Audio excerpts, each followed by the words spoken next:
Hello বন্ধুরা, এই যে আমি ডিমের চপ করছি। এই যে ডিমটা সিদ্ধ করে ওর মধ্যে আলু, ওর মধ্যে পেঁয়াজ, তারপরে অন্যান্য গুঁড়ো গরম মশলা দিয়ে, আদা বাটা, গরম কী হয়েছে মা, নুন লঙ্কা দিয়ে এই যে গরম গরম ডিমের চপ করেছি। এটা আস্তে ডিম। এই যে ডিম, কে কে খাবে চলে এসো। এই যে ডিম, মিমি হাত দেয় না, গরম। এই যে এগুলো ডিমের চপ। আর এই যে ভাজি করছি, এটা আলুর চপ করছি। এই যে গোল গোল, এটা আলুর পুরটা একটু বেশি ছিল। আরও এই যে কটা ডিম রয়েছে বাকি, আবার এই ডিম কটা ভাজতে বাকি রয়েছে, এগুলো করব। আর এগুলো করা হয়েছে। তুমি এটা খেয়ে দেখো তো, ওটা গরম মা, খেয়ে আবার গাল পুড়বে, একটু পরে খাও। আর এই যে ভাজছি, এই যে এগুলো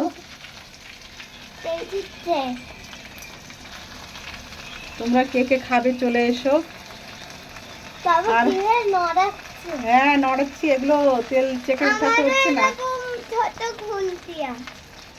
এই যে ও ভালো।